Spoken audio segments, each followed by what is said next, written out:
Hi and welcome to this week's Three Legs Four Wheels F1 podcast. It's Paul here with Sean, Chris, and Lee. And laggy internet. Chris, you're struggling again tonight. It's raining, therefore your internet must be crap. Well, I said it as soon as I heard everybody else say it, so that's all I can do. Right, it's been a month. We are back. We've got an F1 season coming up in 2 weeks. We've got practice this weekend, testing this weekend even. We've got a load of new cars. And can we just start with the Ferrari? What the piss is going on there? I thought the green thing was a mistake, and then I realised I'd read wrong somewhere, and it does appear to be green, doesn't it? I quite like it though, because I normally find at this time of year we're slagging off the Ferrari for looking like last year's Ferrari. So I kind of like that they've gone a little bit zingy with the livery. It does look like someone's left the Photoshop mask on by accident, though, doesn't it? It could be good fun for green screening. Oh, yeah. Also, yeah. Oh, I wish it was bigger. Oh, it'd be great. don't forget that Ferrari didn't run any Mission Winnow sponsorship throughout 2020, so that probably won't make it to a race. Yeah, because they didn't win much. well, and that could be the reason that it's green, because I left it in storage and it went mouldy, but it was the only one they had. Oh.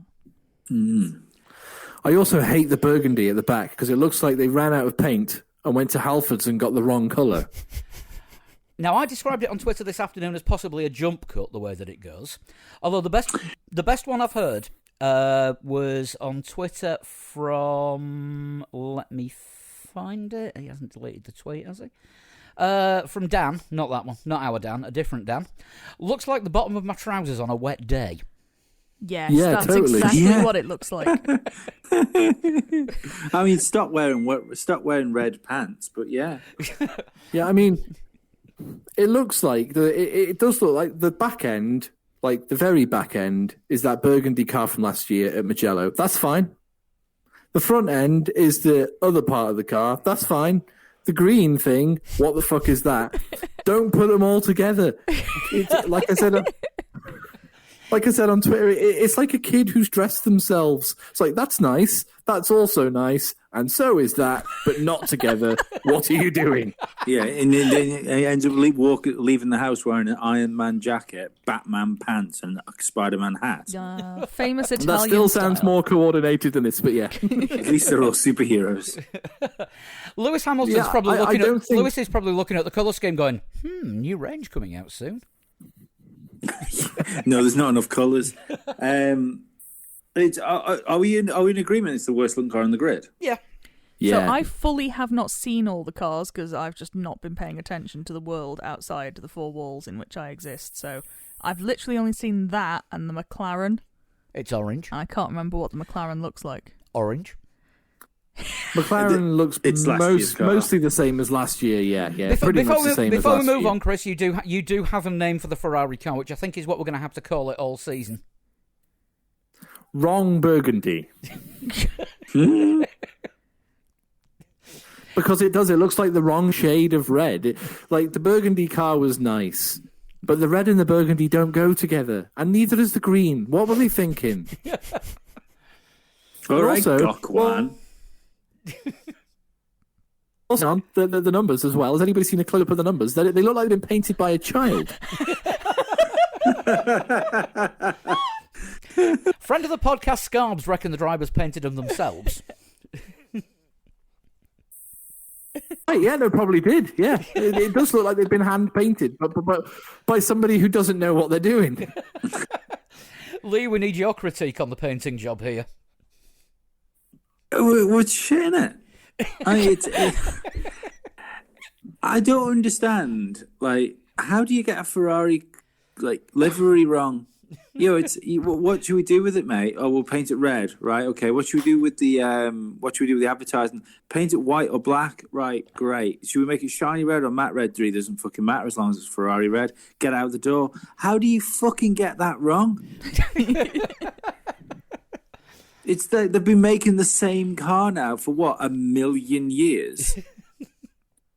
Yeah. At the end of the day, though, look, if it's faster than last year, No one's going to care what it looks like, are they? Especially if you're a Ferrari fan.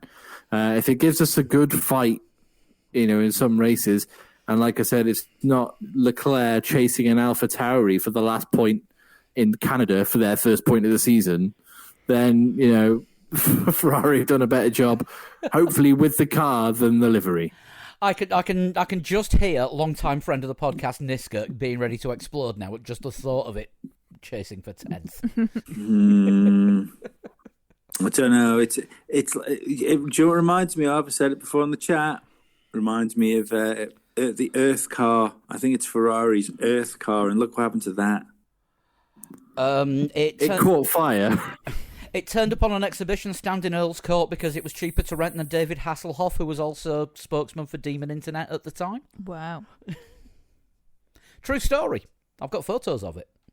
The car, not Hasselhoff. Because they couldn't afford him. The other livery that's been causing a little bit of controversy is the Haas. Or do we call it Husky? Because I think it's glorious. Yeah, it's a very specific. It's very similar to the Russian flag, which isn't allowed in sport at the minute. No, yeah, it's also similar. They've circumvented the rules. Hang on, it's also similar to the French flag, the British flag, the American flag. No, it's not. It is. It's just red, white, and blue. There's nothing to do with Russia. Nothing at all. If you look at the front wing, that is the Russian flag. White, it's just a coincidence. Just a coincidence. It's the colours are the same on many different things. I wondered if maybe they were going for the Serbian flag instead. Captain America, Captain. No one says Captain Russia. That's because he's only got one star in his uniform, so technically it's Captain Puerto Rico. Oh. Oh, it's perfect. Like it's like somebody made Team Lee. The amount of piss that Mazepin boils, I think, is fucking wonderful. The amount of piss that the car is boiling, I think, is wonderful. Like I'm that close to buying T-shirts. I mean, it won't be long before you can get suitably sort of Haas branded bottles of Novichok. I know a few people who could do with them. Haas branded like pickled potato and things like that. So I think opinions are mixed on that one. My favorite thing about that was the somebody replied saying, hasn't even got any advertising on. I was like, Mother Russia, the car advertised you. But to be fair, it's not a bad looking car. No. It's just it's very imperialistic and Russian. But that's I also love the fact that a Schumacher has come on the grid and he's like the bit part of the team. It's like, what have we got? Well, we've got we've got the evil Lord Mazepin, we've got a Russian car, and who's his teammate? Some Schumacher bloke. I mean, Top Gear are probably going to do a feature on Haas next season and call it Tsar in a reasonably priced car. I think that's my one for this week, isn't it? Oh dear. Oh, I've missed that. I've missed that. Well, yeah, I don't know. I think it's going to be shit. It's going to be a terrible car. I think even Williams. They've already given up, haven't they? They've already given up. They said that.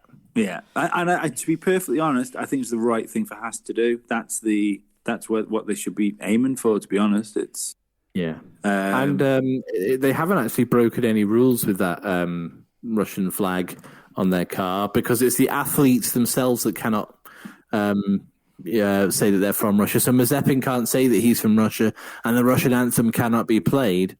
Yeah, not that it would have been anyway this season. No, but there's nothing to stop cars having liveries, which just happen to support the nationality of the main sponsor of the team. Do you know what I want them to do? Is do this. If you can cast your mind back to WCW years ago, don't worry. I know where it's going. Does anybody remember DDP's old entrance music? The Smells Like Teen Spirit riff? Yes. So I think Mazepin's podium music, although we'll never hear it, but it should just be the Russian national anthem in a slightly different key. I do like the idea that he gets to appoint an anthem. It's probably going to be Blurred Lines. I'm up for all of that. I think we should get rid of national anthems. How about party rock anthem? Entrance theme. What? Yeah, Mazepin would be sorry for party rocking.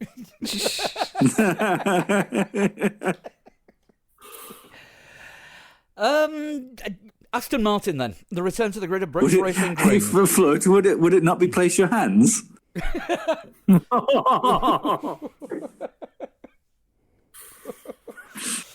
Oh no, it can't be.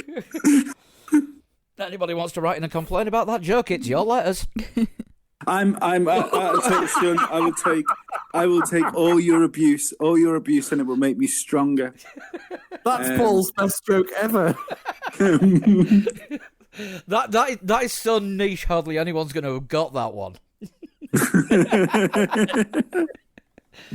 I think there are probably a few people in their I'd say 30s, 40s, probably having a good old laugh in the UK at that. How many years have we been doing this podcast for? As of this week, 6. It's 6 years. This is actually our 6th anniversary show. We've weeded out the chaff now. We've got a very select. Do not talk about Dan like listener. I would never, because he's a fucking assassin. But yeah, no, we've weeded out the listeners. The weak fell by the wayside 3 years ago. They were the ones that were getting upset when we were doing total shunts and stuff, if you remember. That is true. Good God, I'm struggling with this cough. Roans. Bloody hope not. I don't fancy a brain tickle. I think I've just got over Roans. Yeah, Lee was telling before you guys joined us that it sounds like he might have it. Yeah, I think I had it when I went.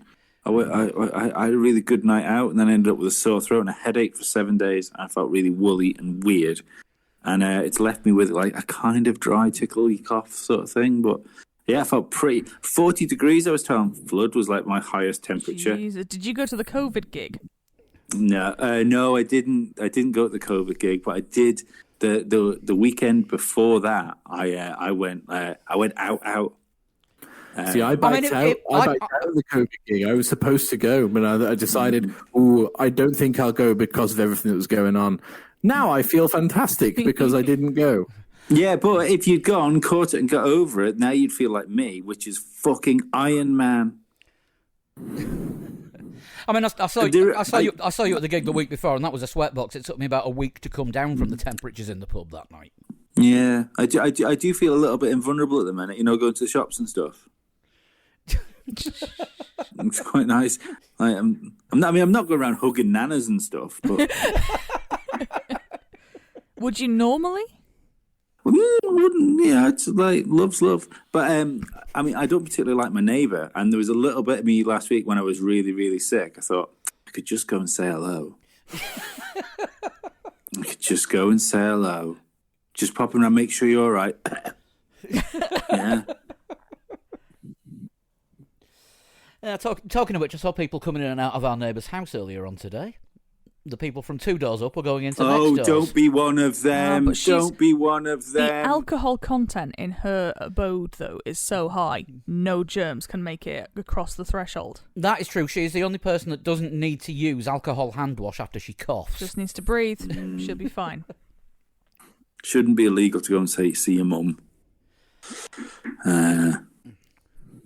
Oh no, I'm not being one of those. I'm not being one of those people. I'm mainly pissed off because I'm working from home all day and the weather's been shit for the last week, and all I've been able to hear is the bloody foghorn. Well, you do live next to it. Yeah, there is that. Yeah, that kind of doesn't help. We're going to talk about Aston Martin. This is. I'll just put an explanation in now. This is kind of a hybrid F1 Patreon show to really get this season kick-started. To be perfectly honest, Paul, this might be worthy of a jump cut. To be honest, are you all right? After doing a little monologue of how I've been feeling over the last week, maybe people coming into this podcast should know that we were just doing like a patron and a podcast together. Do you know what? I'll do a jump cut before the opening music. Yeah. So I've already done a jump cut, and we're breaking time. Because we went from Ferrari to Lee might have had the Rones. A natural order of succession. Next Williams. Well, I was going for Aston Martin because that looks cool. Oh, it's a lovely car. I'm so happy about it. So happy. Unsure about it. I think it's going to look better on track. It's what the Jaguar should have looked like. Yeah, absolutely. I think it's going to look better in person on track and on TV than it looks in the pictures and in the studio. Jaguar tried to make it look like that, but the paint was too heavy, if you remember rightly. It was costing him about half a second a lap. Well, it's the Aston isn't British Racing Green. They still had to change the colour for weight. Well, I mean, the Jaguar wasn't because it's too light. Because they said it's the new British Racing Green because it weighs less. Yeah, it looks like Petronas green. It looks like they've got some leftover paint from Mercedes. It does a bit. It's not quite that bright, I think, but yeah, it's it's the green with the I was unsure about the pink highlight, but again, I think when you see it in sunlight. Yeah, I mean, the pink was you see it on TV, I think it's going to look really cool. The pink was a last-minute addition because the BWT deal only got announced about 2 days before the launch because it looked like they were going to be with Williams at one point. I don't mind the pink. I don't mind that pink stripe down the side of it. Like I should hate it as well. I don't mind it. I think it looks nice on the overalls as well. You know, like the epilepsy in pink. I mean, Virtual Statman pointed out it's exactly the same as Tottenham Hotspur's away kit. Yeah, it is. That's going to instantly alienate all the Arsenal fans. Right, there's this game called football, which is fairly popular around these parts. I was just going to say, it's right, really, right. When you think about the fact that I'm a middle-aged man from the United Kingdom, it's unreal how little I know about football. Like, it's not right. The only thing I wasn't convinced about with Aston Martin was getting Tom Brady to launch it. If there's ever any problems with tyre pressures, that is going to come and bite him in the arse. Did he? Yes. Oh, I didn't. Yeah. I didn't watch the launch. I just looked at the pictures later and then watched the interviews with Vettel. The Aston launch was the most. Vettel was the most human person on the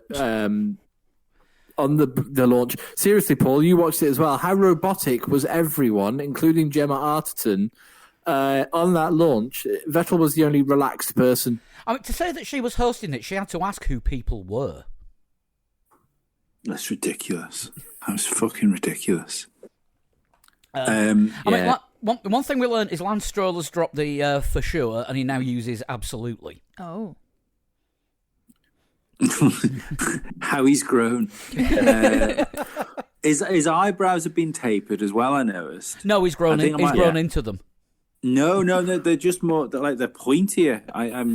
I think I might have to start running eyebrow game as well if he keeps this up. Sean's phone is now on overtime with all this Googling. This is the thing, I've seen nothing of the Aston Martin up until now, so I've had to sort of look it up. Lawrence Stroll has morphed into Count Dooku from the Episode 1 Phantom Menace era Star Wars. And that beard doesn't make him any more of an endearing public speaker. I think Sebastian Vettel is going to be phenomenal this year. I hope so. I genuinely think he's going to remind everybody that he's one of the top drivers in the world. Well, he needs to after the nightmare that was 2020 for him. But tellingly, I'd say the nightmare that was Ferrari. To be honest, well, the nightmare that was Ferrari. Anyone see Mika Salo's comment? Would be a couple of weeks ago now. About was this about Alfa Romeo and some cheating stuff? Yeah, because it looks like all the Ferrari teams were suffering punishment from Ferrari shenanigans in 2019. Yeah. And none of them could use the full fuel allowance. See, I don't. But I don't understand why. I read the tweet and I understood what he was getting at, but I don't understand what. I don't know what he. It was like I'd missed the beginning. Well, what I'm guessing is because what Ferrari did was made the fuel go through the engine too fast. Yeah. To get better performance. Well, they pushed oil through, didn't they? Well, there was oil and there was the bypassing the fuel sensor. Nobody knows the Ferrari smelled like a two-stroke. No. So, because there's a flow rate limit on the engines, and it's something like maximum 100 kilos an hour, which is round about what a full tank is. So, obviously, you put more fuel through in the mixture, then the car's going to perform better and it's going to go faster. And that's what Ferrari were doing. They had certain engine modes where more fuel than was going through the engine.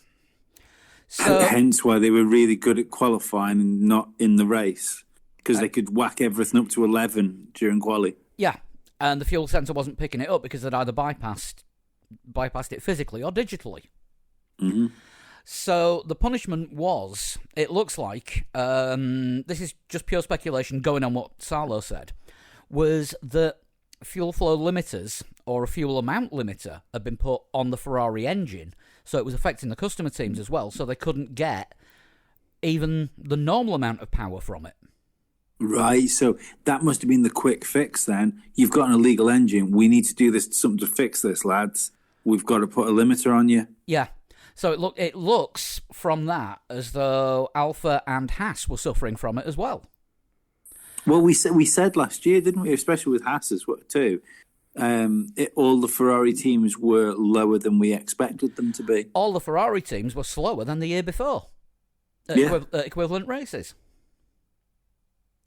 So, no, that makes a lot of sense. And the two things about Salo I think you can take. One is he always comes across as being a bit no-nonsense. Well, and he's secondly... Finnish. He can't do nonsense. Yeah. Secondly, he's a fucking driver steward. So he's going to know the ins and outs of what's going on penalty-wise with the teams. You would have thought. And obviously his mates at Finnish TV get it first because he texts them from the stewards room, apparently. Well, he's probably friends with Kimi and knew exactly what was going on the year before. Now, that wouldn't come as a great surprise. So we could... I mean, like you said, he's finished. There's only about 8 of them, isn't there? And they're all Formula 1 drivers or ex-Formula 1 drivers. Oh, no, there's the rally drivers as well. And some heavy metal bands. Yeah, quite a lot of heavy metal bands. And, of course, friend of the show and almost impossible total shunt supplier, Santeriu Nasty. Oh, Nasty. I got it wrong again. Is he finished? Yes. I liked one of his tweets today because he made me laugh lots. But I now like the idea of there being a country where there's just like 2 Formula 1 drivers, 3 ex-Formula 1 drivers, and Bjork. And that's the whole country. She's from Bjork Iceland. is from Iceland. Oh, is she Iceland? They're the same thing. They're the same thing. No. The food's worse at Iceland. I was going to say, Bjork and the F1 drivers have like Aha and ABBA in between them geographically. Nice! Like a bit of Scandinavian geography humour for you. Yeah. Yeah, for a country that's only had, the population's about 5 million-ish, something like that, they've had an awful lot of Formula 1 drivers. Yeah, it's crazy, isn't it? Crazy. Yeah. And half a Nico Rosberg. Leo Kinnunen was the first. Yes. Is he really a half? Is he a third, a quarter, an eighth? It depends what mood he's in. He's not even counted on here as a Finnish racing driver. Do I jump cut with the Rosbergian national anthem now? Oh, no, not really. Just quietly in the background. Yeah, Leo Kinnunen was the first in '74. Then Mikko Kozorowiecki. I think if anything, we should have when we were talking about the Haas car, we should have the Russian national anthem running quietly underneath it. No, it'd have to be the independent athlete national anthem. Whatever Mr. Putin wants. I don't want to step on his toes. He'll take you out like he would do a bear. Heal the World by Michael Jackson. I just like to point out that I'm in no way like a political combative of his. You're just a craven coward. Yeah. And an alive one. Completely lost my place now in this non-existent running order. Williams, that looks like a default livery from an F1 game. It's great, isn't it? It's like Project Cars thing. Yeah. I genuinely think. You see, if that had livery. Go on. No, I was just saying I don't know if it's a great livery. I get the whole it's white and it's blue like an old Williams, and it's got a little bit of yellow on it as well. Like right, and a okay. bit of purple. There's a bit of purple in there as well. That's where Is there a bit of purple on it? That'll be where they painted over the pink because I thought they were getting the BWT sponsorship. Yeah, they just put white over it. Yeah, I don't know. I'm unsure about the Williams livery. It's yeah, I don't know. I don't think it's terrible. I like it because it's exciting. I think it's just like, oh, fucking hell, that's really weird. I like that.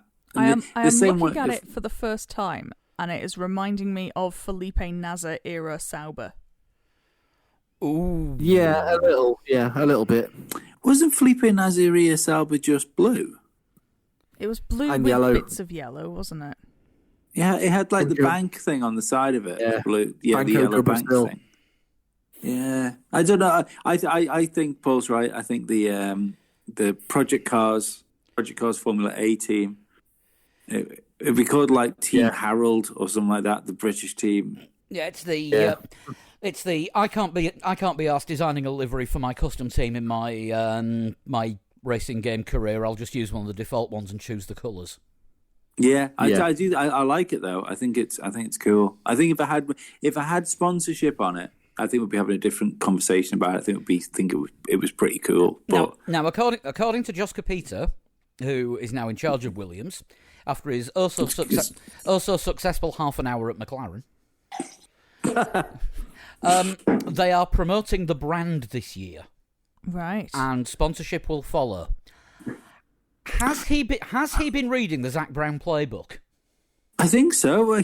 But he actually turned around, didn't he, in an interview the other day and said, "Look at what McLaren have done from where they were to where they are, and that's what we need to do."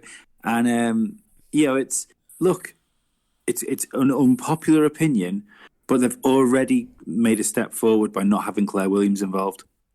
There's already a step forward.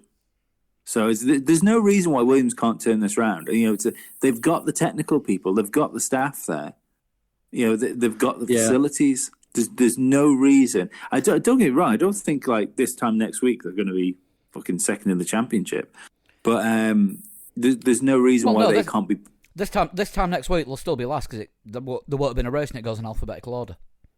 Yeah, but there's no reason why they can't be with like Toro Rosso again and up the top of the midfield behind McLaren and where we think Alpine will be and stuff like that. I mean, I've said all along it'll be good to see. Just don't want them languishing in the back. You could play a show from 6 years ago and just replace the word McLaren with Williams, and we'd be having exactly the same conversation. Yeah, absolutely. Just without all the penalties. I pointed out before, didn't I? When you look at some of the people who knows if the Aero guys are still involved in the team? Those guys have probably been poached by somebody else. But Williams were always the team that were pushing, like design forward, even if they didn't use it. It's the infamous Williams. They stuck Jacques out in with the low profile rear wing when it was the BMW Williams, and they had the Walrus Tusk, which not as severe as the Walrus Tusks were, but that's the way Formula One went in the end. They have always been one of those teams which is innovated. And I think the problem was that legacy management was their problem. A legacy management and a family pride. Of not embracing, and you can argue whether it's a good or bad thing. It's in the same way as you could turn around and say, is it like if you want to do like independent video content, you've got to go and put it on YouTube. And in ways, you're bargaining with the devil doing that sort of stuff. But the thing with Formula One now is if you're an independent team, unless you have bags of cash like Red Bull, then you have to go down the route of taking what you can get off other teams and buying like back ends and buying suspension. Otherwise, you're fighting uphill. It doesn't work. Yeah, that's true. Sorry, I'm having microphone problems there. I've got to use my mic stand like a theremin, otherwise it starts hissing. I'm trying to find the right distance to hold my hands from it so it hurts. No, I'm just giving up. If there's an annoying hiss in the background, I do apologise. Yeah, I think that is the case. I mean, it's a whole new start for Williams because it's the first season under Doralton Capital, or first full season under Doralton Capital ownership. God, that is a hard one to say. It's not a nice word to. It doesn't come off the tongue well. No, it's no. Kind of getting trapped somewhere around the teeth. So yeah, we know that it's only an evolution of last year's car, which last year's car looked good, but. With the Ferrari engine thing, if what Mika Salo was saying is true, was that a fake gap? Or was that fake pace for them, where they were up with Haas's and occasionally Alfa Romeos? Maybe, but I expect Williams to have made a step forward as well. Bloody hope they have, because I'm sick of seeing them languishing at the back. I still think they'll be back. They're going to be at the back of the grid this year. There's no way they're going to be. They're going to be anywhere else, but I think they'll be among the back's three teams. I don't think they will have changed, but if Haas aren't going to develop, Haas have already said they're not going to develop their car. So if Williams are able to, they might jump Haas. Yeah. I don't think they'll be with Sauber. I expect Sauber to be a much better car this year, much like more Alpha Tauri than Haas. Yeah, because I mean, they were definitely showing potential because they were getting in and amongst the points occasionally last year.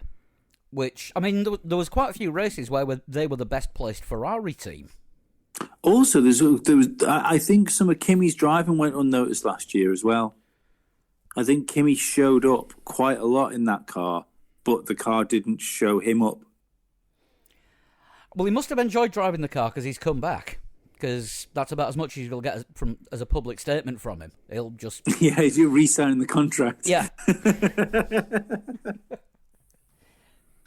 Anything more than that, that's a bit too much. That's marketing bollocks. I'm not doing that. Well, I think the thing is, he probably wanted to get in this year because he'll be on the grid next year as well. I'd have thought, because there's no way going into a new formula essentially. There's no way that Alfa Romeo will lose Kimi Raikkonen. Unless Mick Schumacher is ready to take a step from Haas. Then they'll take Giovinazzi. They'll take Giovinazzi out of the back of the shed and shoot him. Interestingly enough, there was I can't remember who was talking about, who was listening to. It was either the race or the Pete Windsor thing, and he whoever the talking head was pointed out that clearly Ferrari don't have as much sway in the junior teams as we believe they did, even in Alfa Romeo, because it was Alfa that wanted to keep their driver lineup. They didn't want to change it, and Ferrari apparently wanted to put Mick Schumacher in the Alfa with Kimi Raikkonen as a mentor type character, and Alfa were having none of it. And in the same respect, Mazepin was always going to Haas, but they took Schumacher because there was nowhere else for him to go. So it's not Ferrari don't have the claims on the seats. It was Alfa that wanted to keep Giovinazzi for some unknown reason. Fred Vasseur may see something in him that we don't. He might be a good tester, feedback. Yeah, maybe driver, maybe he can speak Kimi. No, there's a possibility. I mean, yeah, obviously, Mazepin was always going to Mazepin was always going to go to Haas because his dad's going to be buying the team.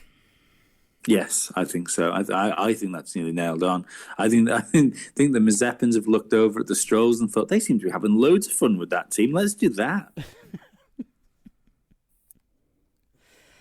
Yeah. I think this is the last year for Haas Racing. It'll be Ural Chem Racing or Uralkali Racing or Team Marzipan or whatever it is next year. I fucking love it. Oh my God. If the piss kept on boiling and Mazepin was the prick I hope he's going to be, and then they rename the team Mazepin Racing. Oh my word. The problem is... You know who else I think is going to have a team change name before the end of... by 2022, I don't think they'll have the same name. I think Mercedes, the fact that they keep branding their car AMG is leaning towards the fact that there'll be Ineos AMG at some point in the future. I agree. Yeah, it wouldn't surprise me if we see him as Ineos AMG powered by Mercedes. And Toto Wolff has formally denied that, and once something has been denied, definitely happening. Yep. Well, I think it's happening. I think it makes more sense because for Mercedes as a company, if they could take their name out of it and they've still got like whatever Mercedes is, McLaren and Williams, hopefully Williams gets better, but we expect McLaren to be a competitor, especially come next year. It makes more sense for Mercedes to kind of step back from it and just let its engines do the talking. Do you know what I mean? Yeah. Talking to Mercedes and McLaren, though, not one Mercedes badge on the McLaren. Yes, that is strange. No, and I found out why. Oh, I found out why. There is nothing in the contract for a Mercedes customer that says they have to have the Mercedes branding anywhere on the car. Oh. There's nothing that says that anywhere at all whatsoever. So McLaren just went, all right, then we won't. Mercedes went, that's fine. You don't have to. You're a customer. Wow. So I wonder if, because I think Williams do, don't they? I wonder if they have to because they have a Mercedes driver. Possibly. Probably. It probably comes with George. Yeah. So, but it will still be when we look at the. Oh yeah, the thing will still be McLaren Mercedes. It'll still say McLaren Mercedes because it's all what gets listed on the official timing sheets and entry sheets is title sponsor, chassis builder, engine supplier. Right. Okay. Which it used, even if a team built its engine in house like Ferrari or for a couple of seasons Arrows, they still had to be listed at one point. So the Tom Walkinshaw team with and Tyrrell Frentzen driving for them was Orange Arrows. Yeah. It's not ideal. And this is probably the reason why Grand Prix Manager never really made it past version 2 because they didn't bother with the sponsor's name. But I was driving a Ferrari Renault at one point. Fucking loved that. I dumped. I took Ferrari engines off Ferrari for McLaren, and they ended up with like Mecha Chrome. It was fucking great. I loved that game. I had a Williams Nissan team at one point as well. I had to use a mod. As well, so you could take 2 world champions because you could only have 1 world champion in your team. And my McLaren team was Damon Hill and Mika Hakkinen, and we fucking destroyed it. And number 2'd Hakkinen as well. Oh God! Anyone seen that? What passed for a news story that really wasn't on Autosport this week? It's basically Hakkinen has signed up to be the spokesmodel for a company that mods Rolex watches. What? Yeah. Yeah, I've seen that. Yeah. Yeah, and they mod the watch. Yeah. But in what? Why do you need to mod a watch if it does time? Then what else are you asking from it? It's what happens is you spend £100,000 on a Rolex watch, and you go, "Oh my, that's a nice watch. I haven't spent enough money. Here's another 250 grand. Make it do backflips." Basically, yeah. Yeah, have you seen the picture of Hakkinen that Autosport used? He's a fucking Bond villain. I feel like Hacknen's a beautiful man. He's more of a Bond villain. I do My feel phone just like fell out of my he's had pocket a and it was Bond well villain loud. vibe for a little while. No, he looks definitely scary in that, but I don't see how it's a news story that Hacknen's got a new watch. No. Imagine if it was genuine news when every Formula One driver got a new watch. It would just be a constant flow. The Richard Mille Times. Yeah, I also don't see, like you say, Lee, I don't see the point of modding a Rolex. No. I don't. It's the same as modern cars. People get really nice cars and they go, "That's a really nice car. Let's go stick some plastic around it." It's really weird. Oh, somebody tried to sell us an Alfa Romeo a few weeks ago. Oh yeah, did not. Was it flood? It wasn't flood. It didn't go well for the guy. Bought a Hyundai instead. Did buy a Hyundai instead. None of the electrics have gone wrong. Should have bought the Alpha. Should have bought the Alpha anyway. What happened? Oh, it was just guy from Jackson's was just giving us a tour of all the cars they have, and literally was like, "Oh, an Alfa Romeo." I was like, "Nah." It was. He was shut down very quickly. Well, it did look like... What type of Alpha was it? Did not inquire further. It was about... Was it a little hot hatch Alpha? Was it a 147? Because they're fucking lovely. They're lovely. I love 147s. It was about to rain, so we didn't want to stand too close to it, just in case we caught rust. No, the 147s aren't too bad, are they? Because they're just MGs, rebadged MGs.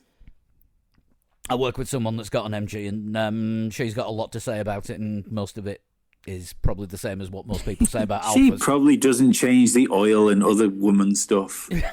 I've done an oil change. I know, yeah. Exceptions prove rules, Sean. I was having a conversation with my male colleague the other day about car tax because it was all in the local news, and we were trying to figure out in which group he would come, and all he could tell me was that his car was red. It's like, look, mate, this is not as far as the Manx car tax rule goes, I'm not sure if I end up in like group fucking Nirvana or group Sepultura. I've no fucking idea what any of that means. Yeah, it's going to be done by weight rather than by engine or by CO2, depending on when fucking hell, I don't have to sit in it as well, do I? If I have to sit in it, I'm fucked. That's why you shaved the beard off today. Fucking hell. No. Right, Formula One cars. I was having fun doing Patreon-y stuff. Formula One cars. What haven't we done yet? Actually, we might as well say Alpha. Romeo. It's last year's colour scheme, just negative, and looks better for Looks it. lovely though, doesn't it? Yeah. No, but it looks lovely. Yeah.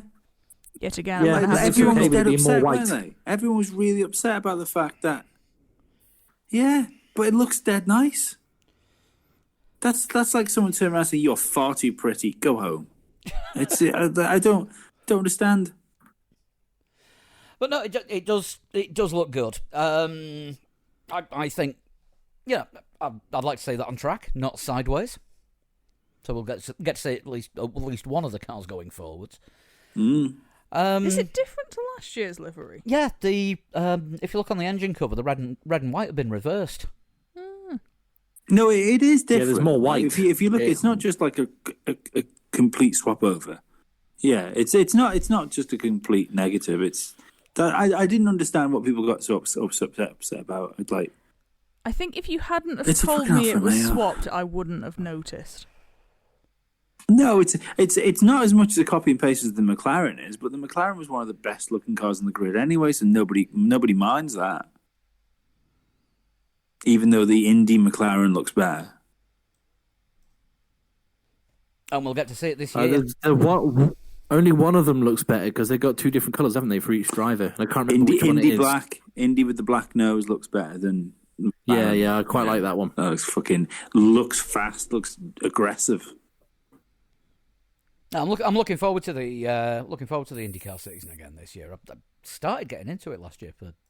Well, I definitely didn't serious. do it, and I don't recommend anyone does this, especially someone that isn't sort of too fussed with Sky. But I definitely didn't sign up to a new IPTV thing, so maybe I'll start watching IndyCar as well. Actually, one race I am looking forward to is it's going to be absolute carnage. On the 28th, they're running a NASCAR race on a dirt track. This is on Bahrain Grand Prix Day. On Bahrain Grand Prix Day. So we'll watch the Bahrain Grand Prix, and then we'll see NASCARs on dirt. That's going to be... So they're going to do like one of those dirt ovals? Yeah. Jesus Christ. Carnage. A doval. Is dirt flammable? We'll find out. Fucking hell. Tell you what, they won't have to worry about COVID for a day anyway. Jesus Christ, their hospital is going to be crammed. I'll tell you what, I would like the gravel brush concession on that. Yeah, I'm starting to get the iRacing itch again, you know. I was looking at like reasonably priced PCs the other day. Oh, for God's sake. No, I didn't. No, because the problem was I needed a Mac. Like I didn't like recording podcasts and doing like my creative stuff. I didn't like doing that on Windows things. So I needed to get rid of the Alienware to get a Mac back. But I just need a reasonably priced desktop to stick next to me telly that I can plug my telly into, and I can then plug my wheel into, and then use that for occasional iRacing. If anybody else is into iRacing, we have got the Three Legs Four Wheels League every Sunday night at 8 o'clock UK time. Mm.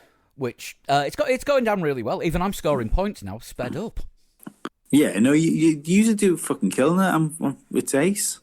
Like, the cars look fucking amazing. You're keeping up with the, like, I mean, let's face it. It's like some of the teammates you've got, mate. They're fucking serious guys. Oh, we've got some aliens in there.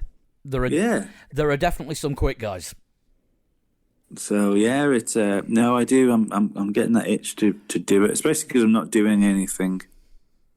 And that, and the fact as well, I've got like 700 quid's worth of fucking wheel and load cell pedal Fanatec stuff. I've got nothing to plug it into. If I hadn't just modded all my stuff beyond belief, I'd have asked to borrow it while you're not using it. Yeah, you could have done, yeah. No, I'm going to do it quickly anyway. Maybe not this week, maybe not next week, but maybe before the season starts. Maybe I should try and aim for that. One day soon, and then Didn't fancy modding your Rolex simple. I've got to admit, I like the Rolex as it is. Plus, I'd have to take it back to where I got it from if the modding went wrong, and I think that particular open air car boot sale in Leeds is shut at the minute. Anyway, Chris, when are you going to join us on iRacing? You've got the PC you didn't for buy a it. Molex. To be honest with you, I haven't done it yet. So I was actually going to ask you if you wanted that PC back, because I've done nothing with it. So if you're not going to use it, I'll take it back. Where are we going to put it? Is it capable of playing iRacing? Gonna... I might buy that if it's capable of playing iRacing. Yes, it needs a new couple of bits. Yeah, it will run iRacing. We'll talk about it off air. Brilliant. I'd like it immediately. Yeah, I'm sure we'll sort something out. Right, next car. What should we do next? What's the most convenient one for you to look at from your Googling perspective? I don't know. I've not seen any of them that we haven't talked about, so they're all equally inconvenient. Right. AlphaTauri, we seem to be working our way up the grid. Yeah. Similar to last year's, but probably enough changes to justify new merch. And of course, the AlphaTauri clothing range doesn't get any less expensive.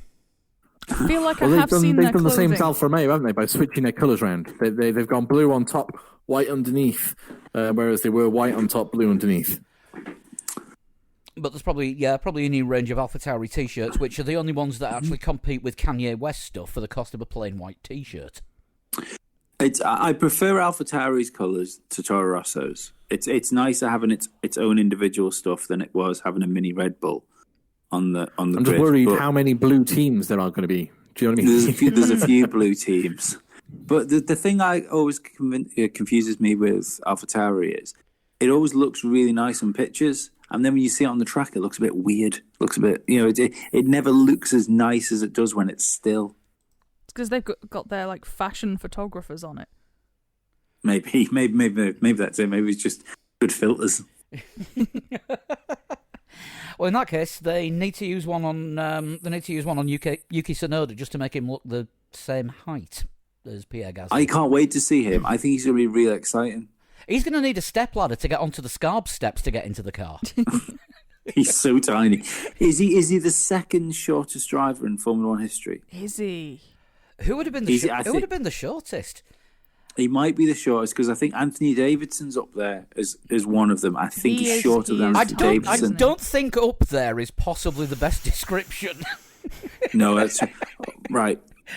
Yuki Tsunoda is 4 centimeters shorter than Anthony Davidson. Do you know that off by heart? No, Google told me. All right.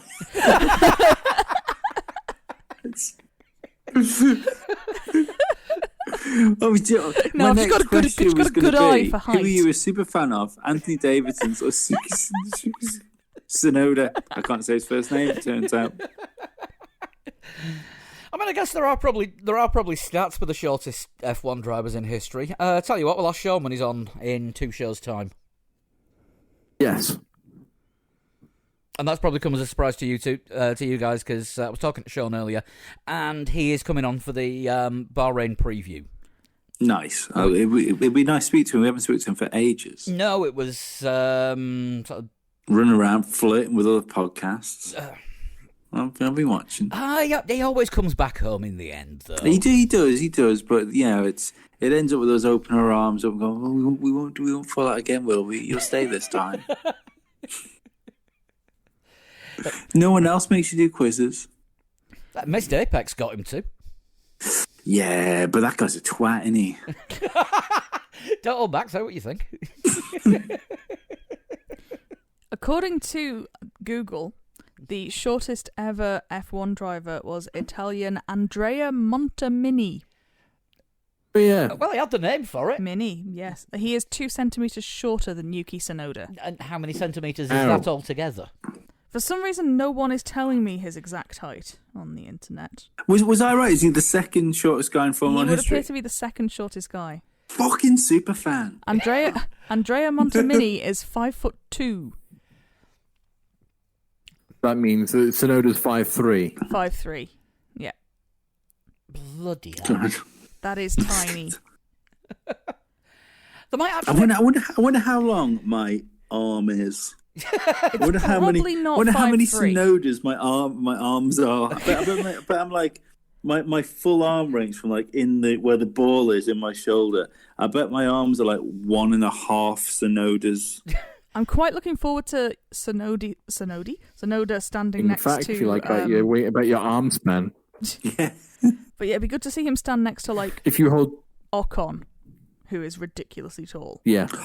Flood's right. I bet if I hold my both arms out, I bet I could hold a whole Tsunoda easily. Because if you put your arms out like your perpendicular, wingspan. yeah, like your tip of your longest finger to the tip of your other longest finger is almost as how tall you are.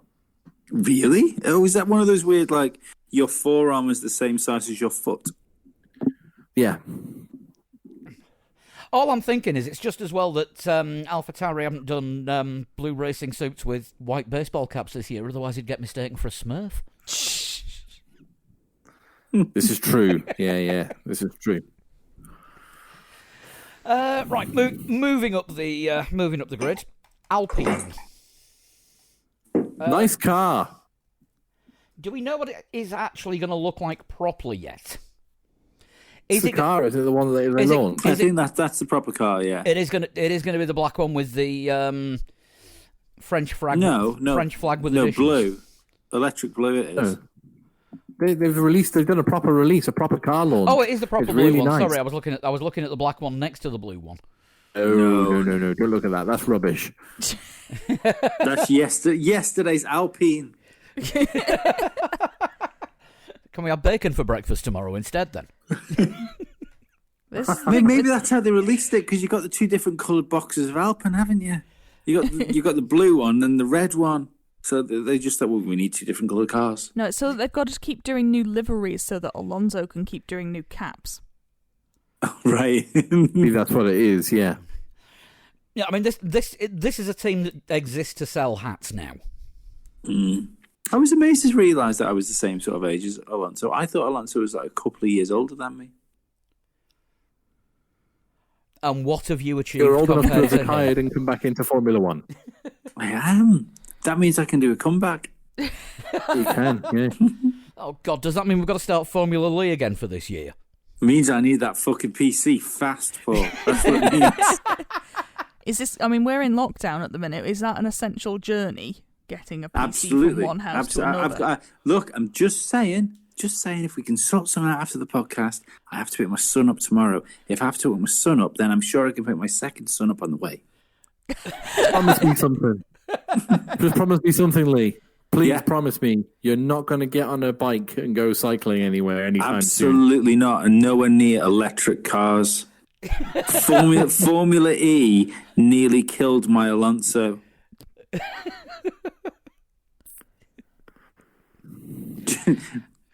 It's not fair. Was it an electric car that he hit?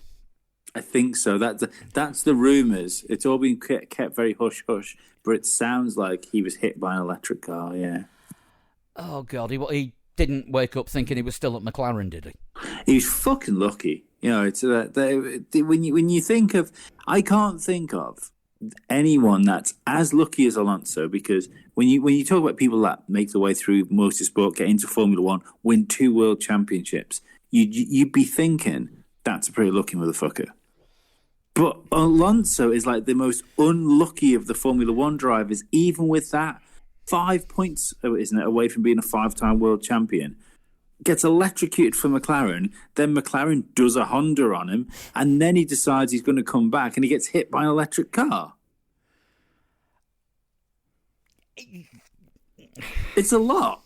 It's a lot, mate. I still don't know if he's going to see the entire season out. He will, because he's going to want to be there for next year. And I think the Alpine... interesting development with Alpine as well. Sorry, didn't Alpine announce Danny Kvyat as their reserve driver? They did. Yeah. Yes, he hasn't gone to the Ferrari simulator retirement home for nice try but not good enough.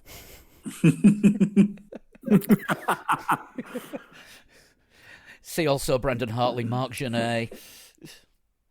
Jean-Eric Vergne, I think, was there for a while. Yeah. I think Ocon's the one that's under pressure there, because let's face it, regardless of what, right? There was a cool point, wasn't there, where it was dead cool to dislike Alonso, which I never really got. But he's going to be he's going to be one of the quicker guys on the grid, whichever way we look at it. If he's going to be at least in the top 5 of like guys that can actually push a car. So Ocon's going to get mauled by Alonso. So if anyone's going to be under pressure for Danny Kvyat to jump into the seat, it's probably going to be Ocon's seat. Not a chance, because they want Gasly. Of course they want Gasly, yeah, but they might not be able to get him. They could also be waiting for Guan Yu Zhou. Could do, but I think they want a French driver. I think unless Guan Yu Zhou turns out to be phenomenal. In that case, Alonso will allow it. Yeah. I mean, this year's F2, I think it's going to be a 2-way fight between Zhou and Schwartzman. Yes. That sounds reasonable. Oh, what's his name still in it? The British guy? Oh, Dick Tantrum. No, the second guy. Islet. Yeah, Islet. Is not. He had some kind of strop because Ferrari wouldn't put him in an F1 car. Oh, that's a shame. So don't know what he's doing. I don't know what he's doing. Probably DTM. I'm not surprised. I'm not surprised he didn't have the strop, because I think he's better than Schumacher. I know Schumacher won the championship, but I think he's better than Schumacher. He just hasn't got the surname. Callum Islet is DTM probably. Yeah. Super Formula. He's Ferrari's test driver. Cool. Right. Okay. That's an important job. I mean, yeah, but like, what Ferrari going to do? It's at some point for like, can you ever think of a point where in history where Ferrari have had so many young drivers? No, because Ferrari don't do young drivers. They're at the sort of like late noughties Red Bull meat grinder level of youth and not quite knowing what to do with it. In like 10 years, Callum Islet is going to come back in a Brandon Hartley style and just shit around at the back of the grid for a year. I mean, but what are they going to do, right? If hypothetical, I don't think it's going to happen because I don't think Mick Schumacher is. Well, have I? You're back now. You're back. All right. I don't think Mick Schumacher. I don't think Mick Schumacher's world championship material. I think he might be a good Ralf Schumacher. And there's nothing wrong with that. I think he deserves to be where he is, but he does not look like. Right when George Russell won the F2, George Russell looked exceptional. Do you know what I mean? In F2. He never looked exceptional. He just looked like he fought for a championship with people he was the same as. So I managed to win it. So I don't think there's a champion in him. But let's just say that he fucking kills it this year in Haas. What do Ferrari do?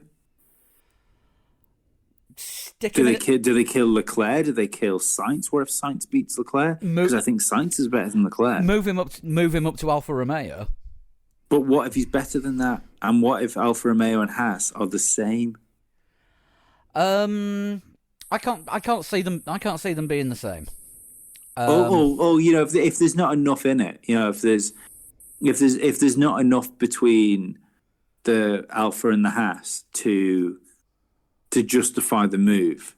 I already think Mercedes fucked it with Russell. I think they should have replaced Bottas this year. And not that Russell can't go on to do more things, but this was the time. This year was the year he should have been in the Mercedes. Going on his one performance in one last year, yes. And everything else that he's done since we first heard about him. Yeah, and even when you look back on previous careers and stuff like that, it's these guys. One F3, one F2, nearly won his first F1 race in a competitive car. Yeah, you can't ask for much more than that. Outqualified every teammate he's had, apart from Bottas, who gives Hamilton a run for his money. And he'd only been driving the car for 2 days when it was qualifying, so. That's what I get so confused. I get so confused why the Hamilton cultists don't see that, Alonso came in and beat Schumacher when Schumacher looked unbeatable. I don't understand how people can't get in their head that George Russell might just be the guy that can Alonso Hamilton. He just needs the car to be able to do it. Mm. And unfortunately, the car that is able to do it for him has the number 22 on at the moment. Yeah, it does. Because I think that's going to be the only way where he could do it on a regular basis. I don't think Hamilton will be in Mercedes next year. He might take the job as chief livery designer for Ferrari. I think Mercedes have got the eyes on Max Verstappen, to be honest. I think that's going to be the other problem for George Russell. I mean, that'd be the dream team. Am I being dense? Who's number 22? Bottas. That's number 77. Is he 77? Yeah. Where did I get 22 I haven't got a clue, but I've just been going through the whole fucking grid. Yeah, they look similar, Paul. I'll allow it. I've spent this week full of cold. It's like a sinking swan is a 77 rather than Button 22. Yes. Button was 22. Yeah, he was. I should have known that. Button, Bottas, same word. Yeah. I'll jump cut that out later.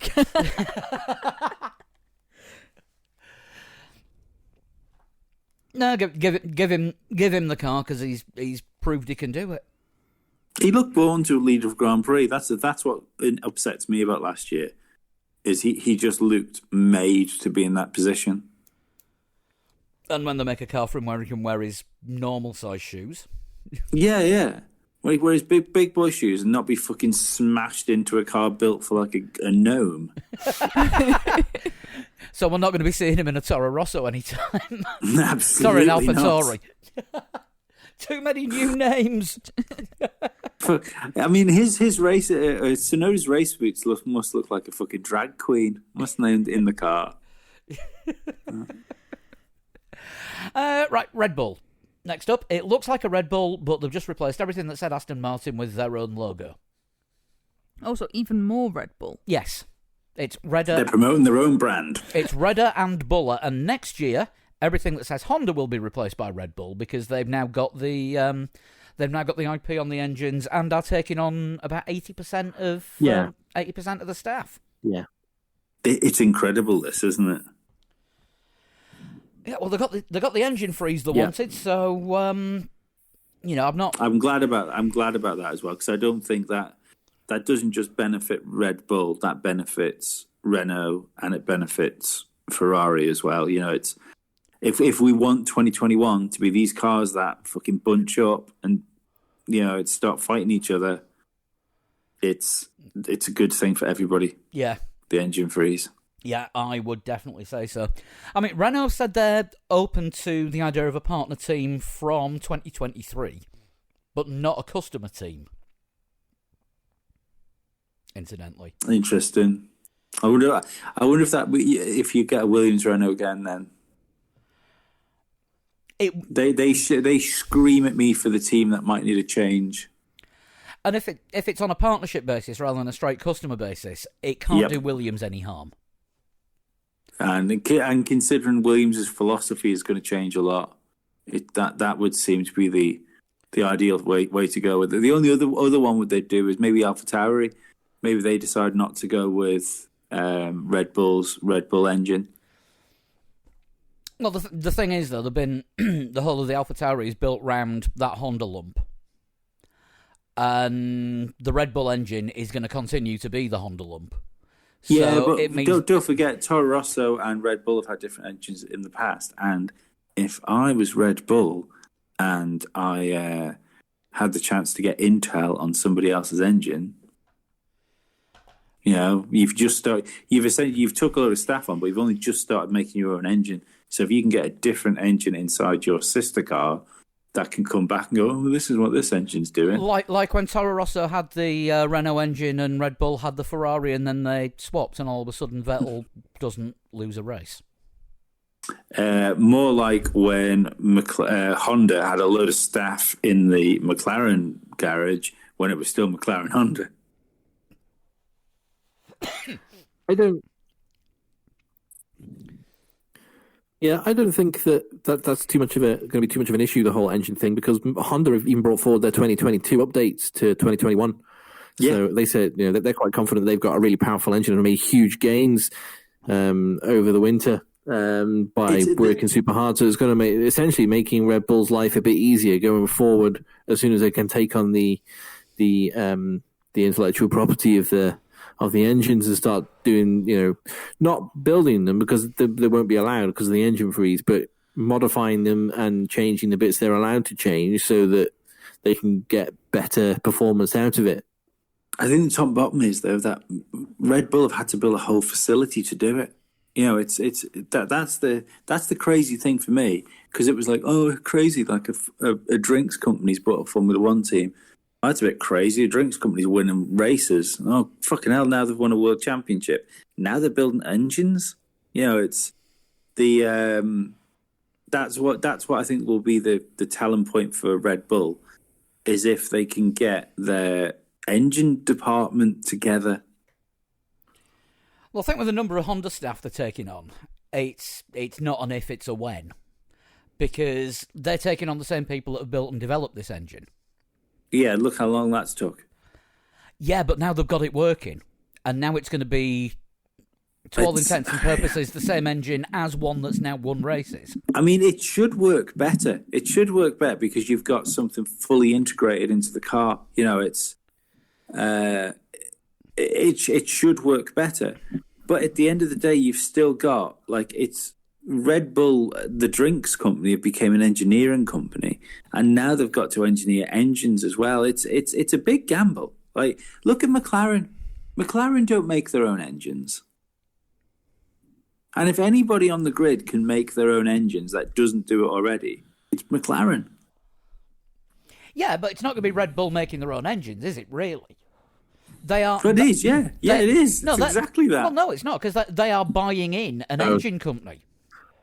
No, but they've got the Honda power unit. That's what the Freeze is. They're not building their own unit from the ground up. They've got the Honda power unit. They're going to have to build the facilities to make new ones of those engines. Because they're not going to be shipping everything out from Japan, so they're going to have to. Most of the staff that build those engines are going to Red Bull. Yeah, I know, but then you're under a different management system in a different country. It's still a huge gamble. There's no easy way of saying that. And don't forget, the other thing you've got is, you get those instant people. So you get those instant people and you plug them into your company. Honda are still Honda. So they've still got that wealth of knowledge and wealth of people that aren't going with them that were part of the program.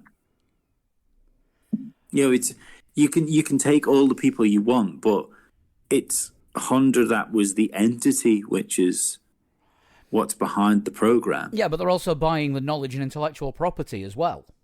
Yeah, but that's fine. But then you take that away from the nucleus it came from, and fair enough, you bring in personnel with you. That's great, but then it stops, and then the ties you've got back to the different engine programs and the different sports that Honda do, that stops as well.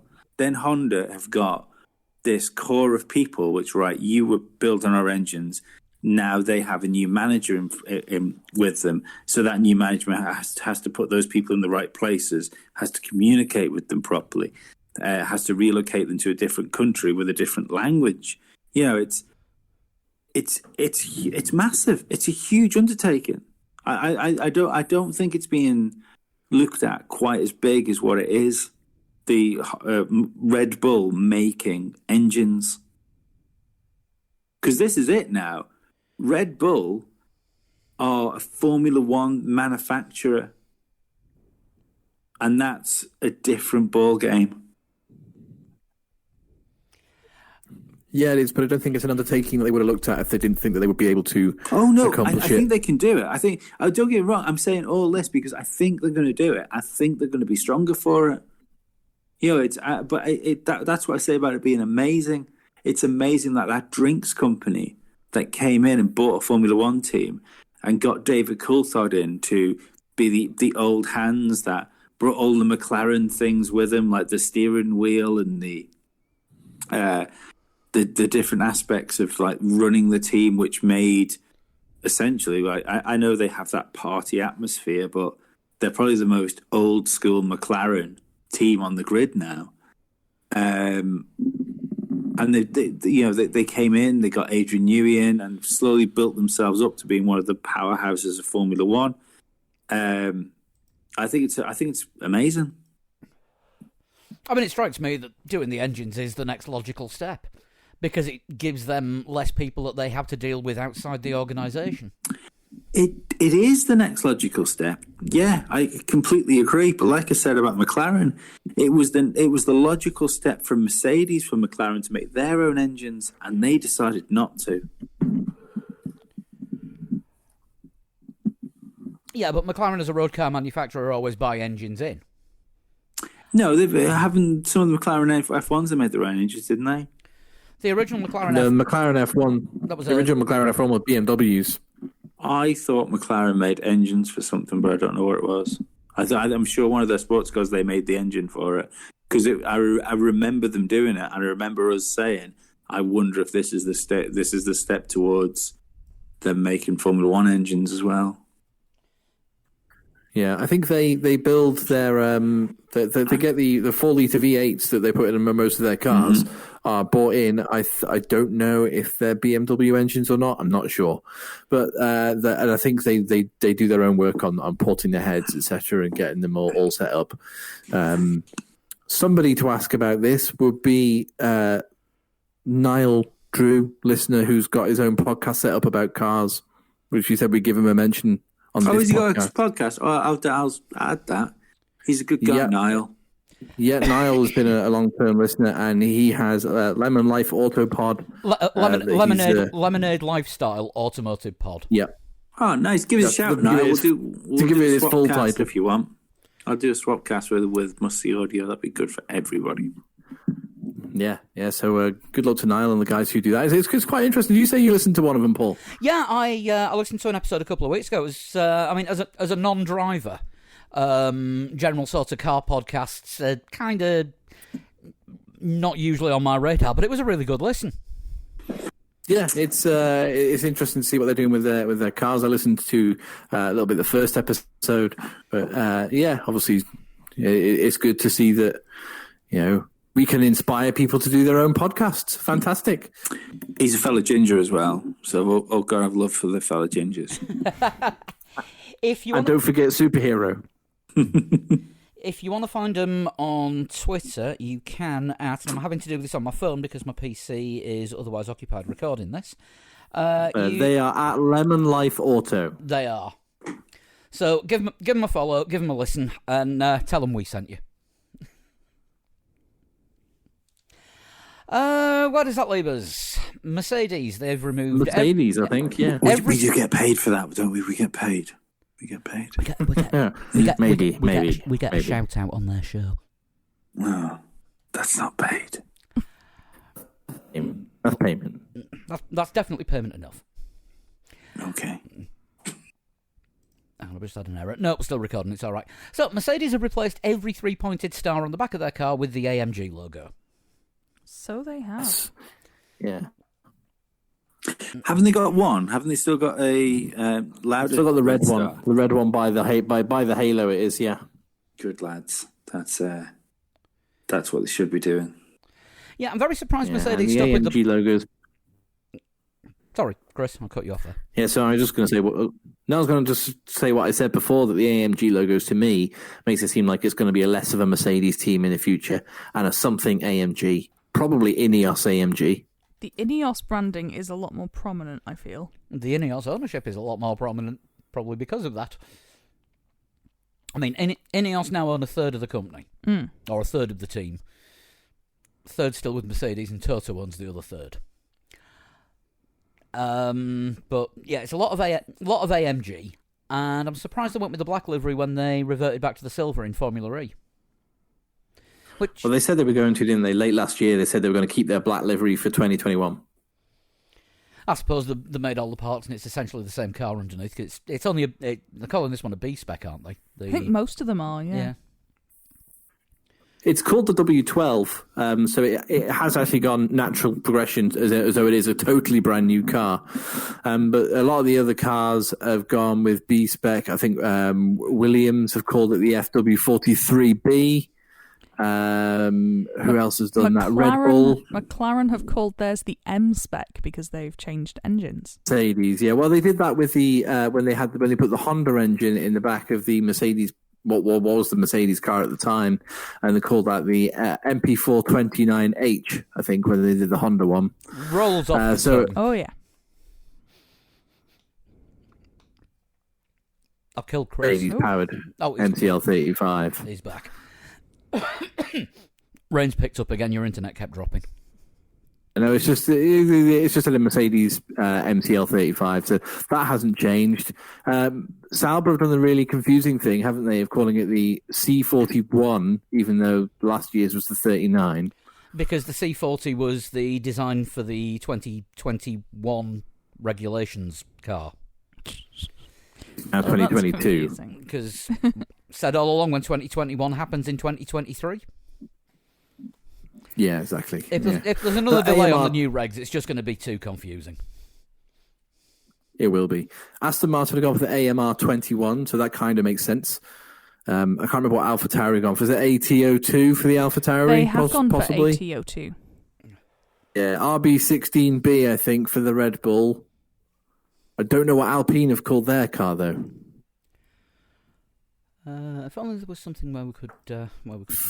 It is called the Ferrari have called their... Oh, go on. Sorry, the Alpine, the chassis is the A521.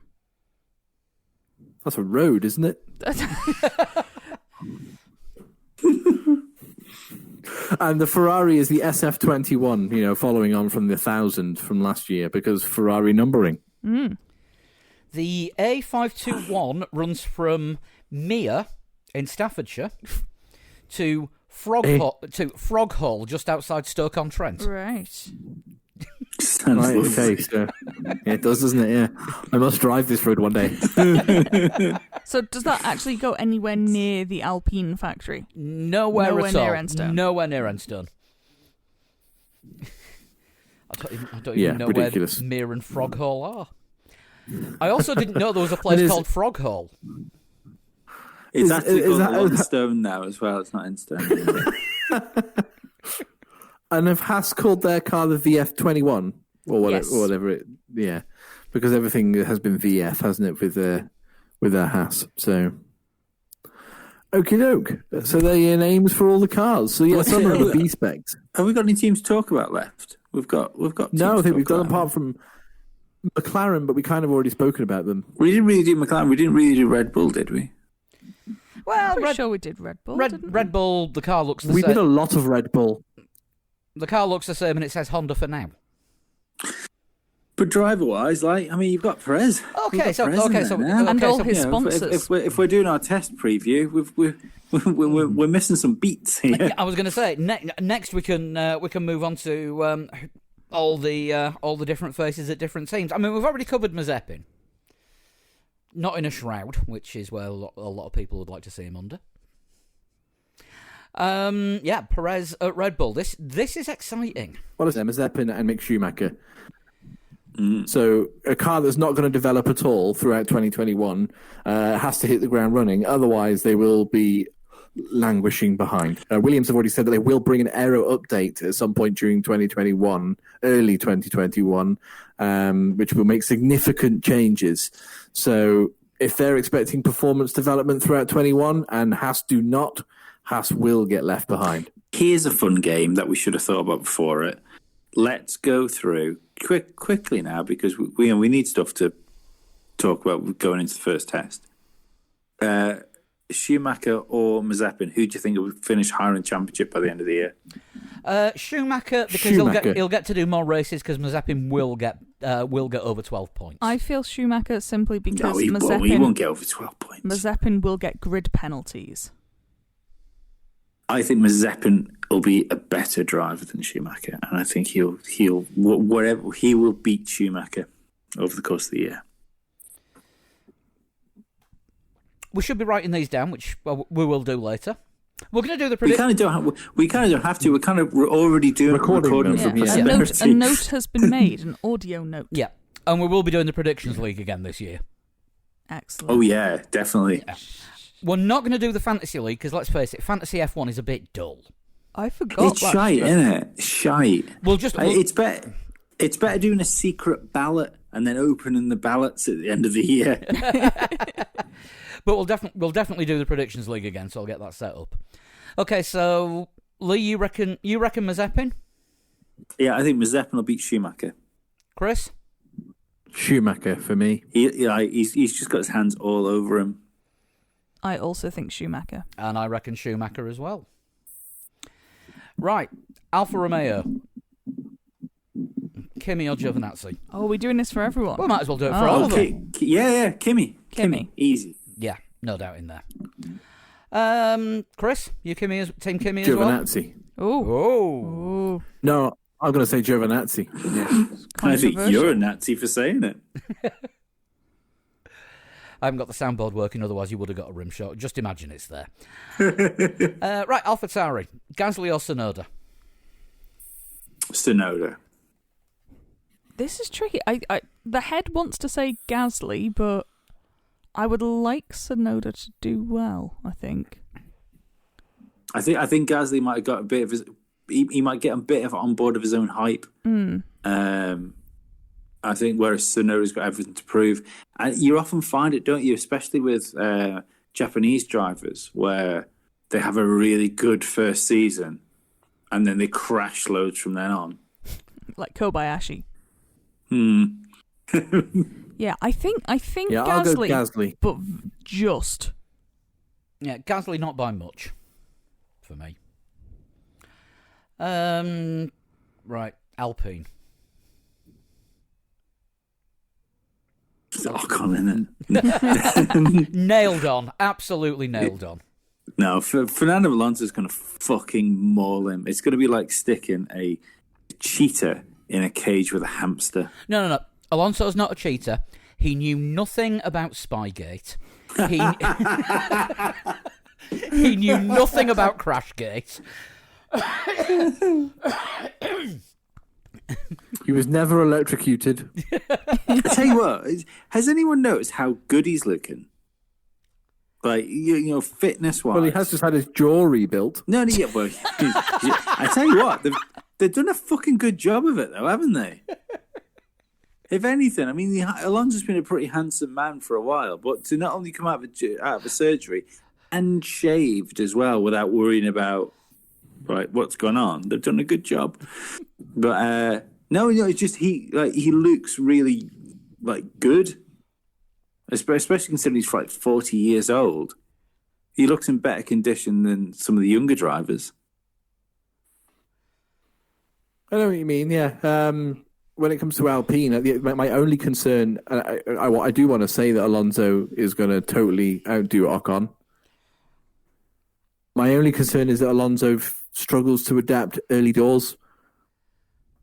But I think Alonso will still have the run over Ocon long term. I think that Ocon has a chance in the first race to beat Alonso, and then it's going to be a case of that. Right, Alonso's soaked in the fucking knowledge now. And it's his inbuilt Alonso computer has adjusted, and now he's going to fucking tear it. I think it'll take more than one race. But I think. I mean, personally, I don't think Ocon will beat Alonso in his first race, but I think that's his best chance of getting on top of Alonso is on the first race, and then see how he goes. But I just think Alonso's going to do him. Yeah, I think over the season, I think Alonso, but I can see there being some odd Ocon appearances here and there. Maybe in quali. Until Alonso decides that Ocon's doing too well, and all of a sudden the team stop giving him any form of new parts. I do not believe that happened to Van Dorn, by the way. Which is, and not just my out and out fucking gay for Alonso. Rose-tinted spectacle. Absolutely gay for Alonso. But look at the man. But if you remember the last race Alonso did in McLaren, well, we turn around. Well, didn't we work out? Well, it was worked out that he lost some fucking 40% of his downforce, and he finished fifth, 10 places up the road from Van Dorn. Do you remember that? Yeah, who at that point was just clinically broken. No idea, but I don't care. If people are going to say, oh well, he was getting the extra bits, right? Great, he lost 40% of the downforce of his car. So he only had 60% of the new bits, and he still finished in the points, and he still mauled his teammate. The top and bottom is, Van Dorn was not a Formula One driver. It didn't work out for him. It hasn't worked out for lots of people. I mean, that is true. I think Van Dorn, fucking false Dorn. It was a step too far, but let's see how much trouble Alonso causes in the garage. But yeah, he's going to come out on top of those two, definitely. Oh, just a quick note for the patron side of this podcast. I've just finished my bottle of wine. the one I started when we started the podcast. It's gone now. So donate to Patreon so Lee can go to rehab? Or buy more wine. Or buy more wine. 19 Crimes is £9 a bottle, and it is the best £9 a bottle wine you'll buy. Still yet to try that. Oh, it's delicious. It's absolutely delicious. No, I just don't do wine. For anyone that doesn't, I know me red wine as well. I'm not a red wine moron. For anyone that doesn't know what all this Patreon stuff we're going on about is, we normally do an extra show where we talk about anything but F1, which is available to our Patreon subscribers. And if you're not one already, you can become one by going to patreon.com/3legs4wheels and sign up from as little as $1, £1 or €1 a month. And you get more of our bullshit. In future, we'll be doing all F1 shows. But because it's been a while and it's the start of the season, we just thought we'd give everyone a taste of what the Patreon shows are like as well. And in Lee's world, they tasted red wine. That sounded like a jump cut and it wasn't. Will somebody please speak?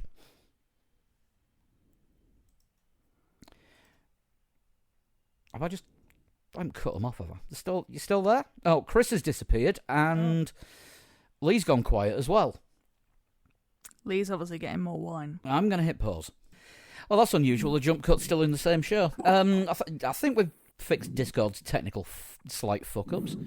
The Bud Light I'm drinking is so cold. It's amazing. That's what I thought it was me. That's what fridges do. What you no, but I haven't. No, because I've been on a wine kick. I haven't drank the beer in my fridge for a long time. So this Bud Light has been in my fridge for like 3 or 4 weeks. Does it accumulate cold? I thought once it reached fridge temperature, that was sort of it. Well, you would think that, wouldn't you? But that's well cold. It might have accumulated flavour. Well, there we go. Because the only time I've had a Bud Light, it didn't taste of anything. Bud Light is a tasty beer. As far as a lager goes, it's a tasty lager. Yeah, the only time I've ever drunk Bud Light was in a student bar at a wedding reception, which was well out of term time, and I think it had been hanging round for a while. Yikes.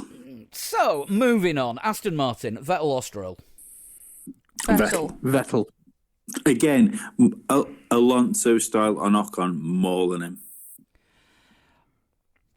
Yeah, I think Stroll will get a bit of a push, but you don't sign a multiple world champion and not expect him to be the number one driver. Oh, I think there's going to be two interesting things here that happen here because it's in the same thing that's going to happen in Red Bull. Either Stroll's going to come out of this looking really, really good, and so is the other guy, or the other guy's going to look really, really ordinary, and Stroll's going to look really, really bad. I mean, we know they've got a good car under him. Say it should be second best car on the grid. If we're, in all honesty, especially having the back end of the Mercedes as well, it should be the second best car on the grid, unless Red Bull have done something phenomenal. You know, it's Adrian Newey. You never know. Well, they look to it, and they're talking the chances up. But then again, so is everyone, and we won't find out until the first race. In Australia, at the end of the season. Let's not do the Australian Grand Prix drama again. We had enough of that last year, and we've got to sit through it all. We've got to sit through it all next week when Drive to Survive comes out. Already have prepared the drinking game. Copies are available on request. I still didn't enjoy the last season that's not a as drinking game. That's a suicide game. Yeah, it is a suicide game. I mean, you just turn the telly on and try playing the COVID game and see what happens. I tend to watch like National Geographic and Discovery Channel, so it don't get mentioned a lot. No. Well, I just don't watch television anymore. That's fixed it for me. Actually, no. Watch one of the real life crime channels and drink every time somebody mentions John Wayne Gacy or Ted Bundy. No, because everybody dies of COVID now, so that's all the true crime channels are. Oh, you've gone too deep down those conspiracy podcasts. Right, where are we next? Somebody was stabbed by John Wayne Gacy like 27 days before they tested positive for COVID and dies of COVID death. So Ferrari then, Leclerc or Sainz? Ooh. Sainz, absolutely. Yeah, tough one. Really Sainz is going to make Leclerc look ordinary. Want it to be Sainz. I mean, it's making all the noises about I'm not coming here to be a number 2 driver, and Ferrari are making all the noises that we don't have number 1 and number 2 drivers anymore. So that's but I think the only thing that will put them out is I think the only thing that will stop them is if Ferrari decide to number 1 and number 2 their drivers. But I think Carlos Sainz is good enough to beat Charles Leclerc. But then also Charles Leclerc, when everything's right for him, is a phenomenal driver. I mean, look what he did with that dog of a Ferrari last year. He did do. I mean, my criticism of Leclerc has always been that unending. No, well, it's and fair in most cases, because I think most cases people say, "Oh, he's beaten Vettel." You go, "Yeah, well, let's face it, that Vettel isn't Vettel. It's not the Vettel in Red Bull. It's not the Vettel in the early days of Ferrari." So, but he outperformed that car a couple of times last year, especially in qualifying. But Sainz's race pace is fucking great, though, and people need. I don't think Leclerc's ready for his race pace. Do you know what I can say being Ferrari's biggest problem this year? Those two races. They'll be too close together. Yeah, they're going to race each other too much. Yeah. Like what happened with Vettel and Leclerc when Ferrari shit the bed and didn't know what to do. Yeah. Yeah. Because that's when Ferrari really destroyed Vettel, is when Vettel was quicker than Leclerc. And they didn't know what to do about it. And they wanted Leclerc to be quicker than Vettel. And I can see Ferrarying it up with them two. Maybe. There's no change of management or personnel at the time, so... Yet. Same old... Yeah, exactly. But it's the same old Ferrari, isn't it, going into the season? And the issues with Ferrari are much deeper than just the driver lineup. So they've no excuses. Like they had no excuses last year. There's two great drivers last year. They got two great drivers this year. What more do you want? When hasn't Ferrari had great drivers?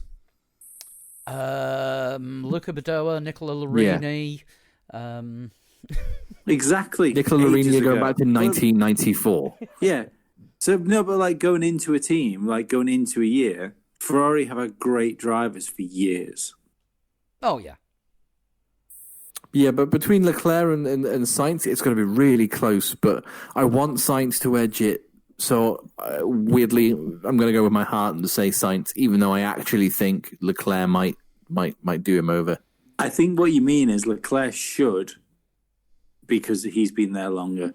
But yeah, my head says Leclerc. My head says Leclerc will probably do it, but I want Carlos Sainz to do it. I think Sainz is just better. I think Sainz is just a better driver. I think it'll be Leclerc, but like AlphaTauri, not by much. You'll do it by Leclerc? I think Leclerc will do it, but just not by much. That was a pun. It was a pun in hair. His name sounds like hair. Come on. Right, okay. Come on. Oh, sorry. Sean? I said signs like an hour ago. Got sidetracked. Right, McLaren. Danny Orlando. Danny, I think Daniel. Yeah, and this is. Don't get me wrong. I really like Lando Norris too, but I think Daniel Ricciardo is just that type of driver, isn't he? And it's a big year for Lando. This. It's the year whether we get a driver which is going to be just in Formula One for a few years, or whether he is like top tier caliber. Making up the numbers or the next George Russell. Yeah, it's because it's the first. Let's face it. Carlos had his number pretty much. On race pace. I think Lando finished ahead of him, didn't he, in the championship? But on race pace, you'd have to. No, I think Carlos finished ahead of Lando. Did he finish in the end? And did he? I know. I think so. Was it qualifying Lando finished ahead on? Yeah, right. I want to say that's correct. I think Lando did it in qualifying, but Carlos finished 8 points ahead in the championship. But in Daniel Ricciardo is one of those guys. He's like the all-rounder. I think he's he's Jenson Button, actually. He's Australian Jenson Button, isn't he? Well, the telling thing about Danny Rick is he finished ahead of both of them last season. Yeah, but when you look at him, he's Jenson Button before Brawn. Right, that year where you think, oh, if he just had the car, I wonder if he could do it. And he's got really good qualifying pace. He's got really good race pace as well. And he's got a load of confidence behind him. It's a shame. I really do hope that Sky and all these, well, mainly Sky, because Sky are the clown company, aren't they? They're the clown TV broadcaster that like to try and make Formula One as in some sort of family entertainment event rather than just being a sporting event. they're going to grate so quickly if they're constantly sticking the two of them together. Go, oh, please do tricks for us. Oh, aren't they funny together? Yeah, the weekly F1 it's a knockout. Well, Pinkham was trying to do it during the McLaren launch, and like Ricciardo was having none of it. You could see he was purposely trying not to be like happy Ricciardo person, because it's not what you want from sport. I don't want my sport people to come as comedy double acts. You know, I love fucking Bill Burr and Bert Kreischer, but I don't want to watch them watch Formula. I don't want to watch them race in Formula One. No, I know what you mean. Yeah. It's nice, but at the same time, the primary reason is racing, isn't it? But yeah, I like this human side of Formula One drivers that this newer, younger generation is sort of bringing out. If it's not forced, that's the thing. It's and I think TV Danny Ricciardo Ricciardo Yeah, even though Ricciardo's like, was he 30, 31? So he comes across a lot younger because he's got that sort of mentality as well. He understands. He's more Lando Norris than he is Lewis Hamilton, if you know what I mean, in terms of his personality. So I think Danny Ricciardo's going to. I think probably the beginning of the season, Lando will edge him because it's Lando's third season with the team. Danny Ricciardo has said, look, I'm willing to learn from Lando, even though he's 10 years my junior. He's been at the team longer. I can't come in here thinking I'm just going to be, straight off the bat, number one, in I go. But I think as the season progresses, Ricciardo will probably overturn Lando Norris. But big season for McLaren as well, with that Mercedes lump in the back of the car. We'll see how well they adapt and get on top of it. They've got a big job to do as well, McLaren. We didn't talk about how much they have to do. They've had to use all the development tokens, essentially sticking an engine in the back of the car. They're the only team that's bringing essentially a new car to 2021. And that's either going to really work for them or it's really not going to work for them. I have a feeling it's going to work for them because everything with McLaren, especially since Seidel has been on, they've just done all the right things, and I feel they're going to keep doing the right things. Right, next up, easiest one of the night, I'd say. Mercedes. Hamilton. Bottas. Yeah, I think so. Controversial. Bollocks. I think Bottas is going to win the World Championship this year. I'm not saying that to be, isn't he trying to be funny? I think Lewis Hamilton is unsettled because of the contract negotiations. I think he's going to feel unwanted within the team, which is going to be massive for Lewis, because if anyone likes an arm around them, it's Lewis Hamilton as far as the team goes.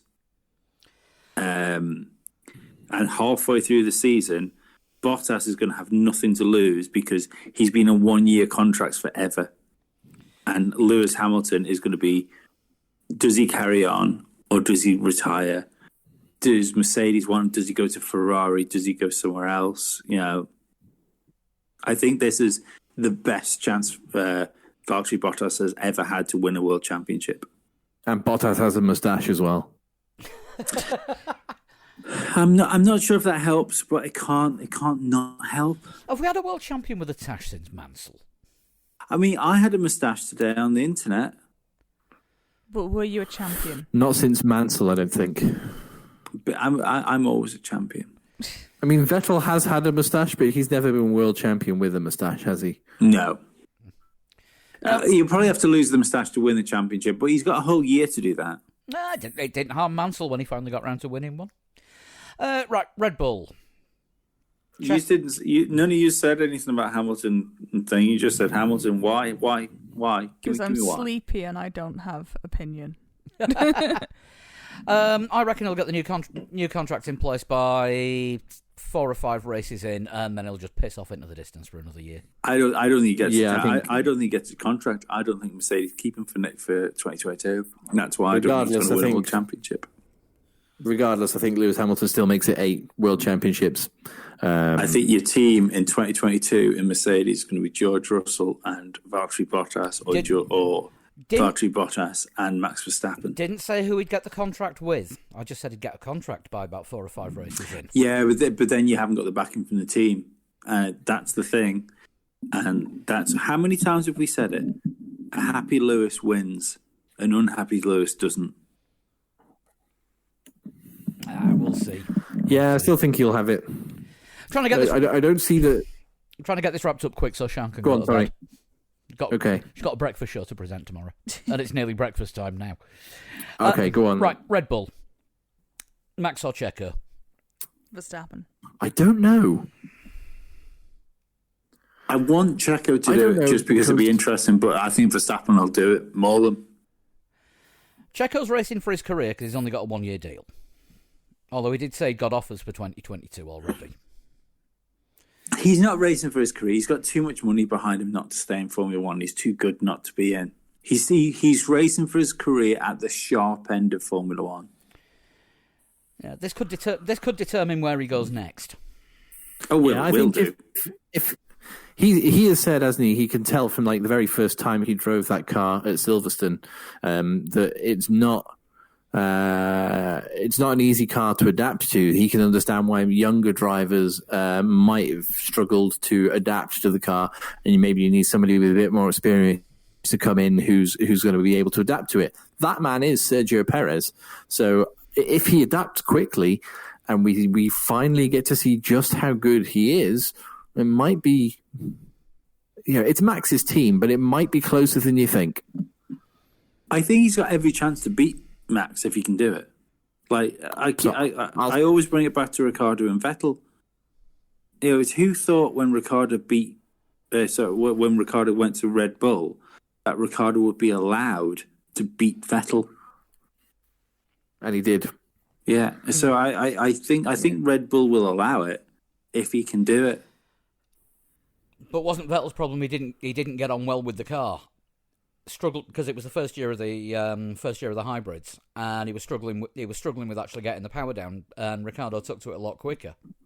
Yeah, but regardless of that, I mean, you look at Ferrari. Ferrari would quite happily throw the second driver under the bus to try and develop the car around their lead driver. Red Bull just went with it. It was all of a sudden, Ricciardo seems to be the quickest driver. Oh yeah, that's what I'm saying. The car that year suited Ricciardo a lot better than it suited Vettel, and Ricciardo made the most of it, and Vettel just couldn't adapt. Well, I always bring this up as far as things. The people always forget about this aspect of Formula One is it's not just about being the right car at the right time. It's about being the right car at the right time and Formula One coming to you. And I think that's going to be the interesting thing for 2022 is to see which driver Formula One comes to. Like the easiest example for me to bring up would be Button's qualifying places in the BAR with the grooved tyres, because he was fucking great on grooved tyres because he didn't wear them down as much. Yeah, it's going to be a case of what this formula, especially with even this year with reduced downforce levels. I could see Max Verstappen struggling more with reduced downforce just because he hangs out so much. He is always on the edge. He is throwing it around, where Perez is the tyre conserver. So that, to me, says that it might come more towards a Perez at the minute. Yeah, which is why I think it'll be a lot closer than we think, but I'll say Verstappen. I'd say Verstappen as well. Not by much, but a little bit more than the AlphaTauri gap. But I want Perez to be right with Verstappen. Like, it would be great if all of a sudden Perez put himself in the shop window as, oh, fucking hell, he can match Verstappen. Mm. But then does that make Verstappen more ordinary, or does it make Perez better? Well, in the Dutch press, it'll make Perez better. Everywhere else, God knows. Right, last one. Another easy one. Williams. George. Got to be George. Absolutely. That easiest question of the year. Well, I don't know that it is, because Latifi got 3 11th places in 2020, whereas George didn't. And the only points George got were, of course, his one race in Mercedes. So again, I think that's going to be closer. Qualifying, no question about it. George will have Nicholas Latifi over a barrel. But when it comes to the race, yeah, I'll say George Russell. I think that one race that he had in Mercedes has kicked George up a gear. He knows what he can.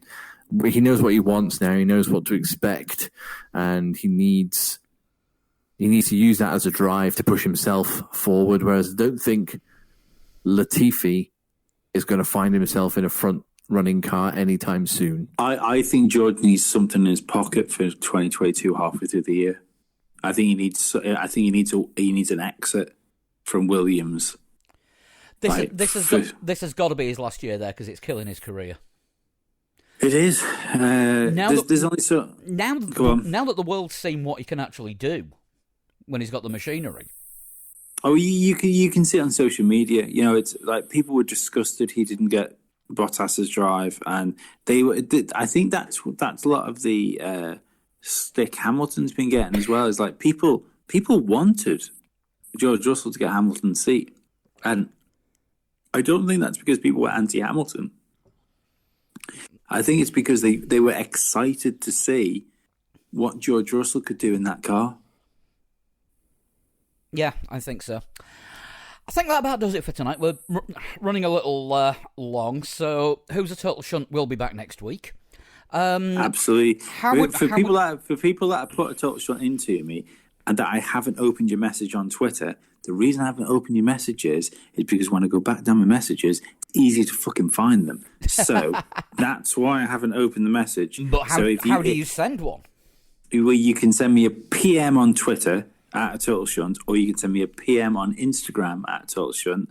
Twitter is the best means to do it because that tends to be my podcast. I'm going to speak to you because I do podcasts type thing, whereas Instagram tends to be more me messaging mates and stuff. So it's a busier feed than it is the Lee the Z.8 celebrity feed.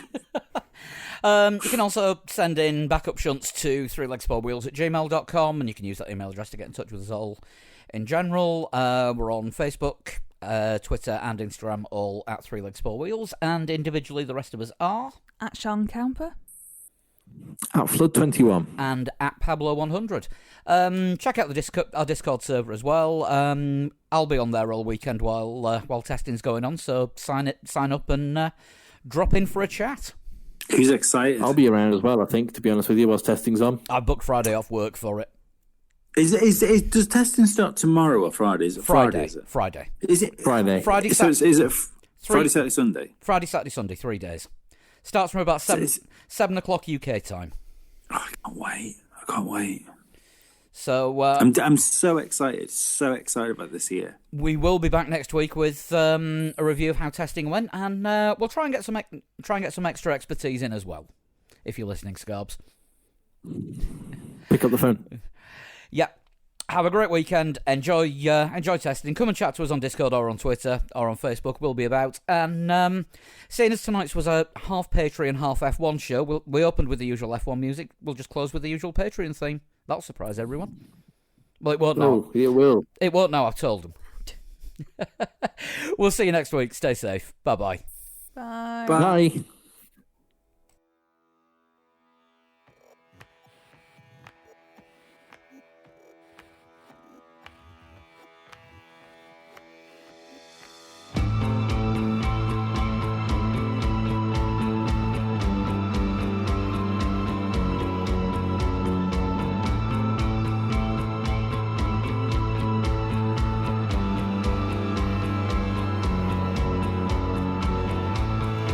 I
destroys me. Whoa.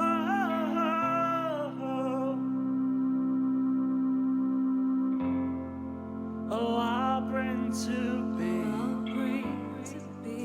whatever destroys me.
Destroys me.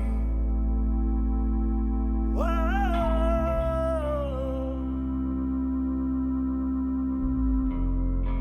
Oh, I'll bring to be whatever destroys.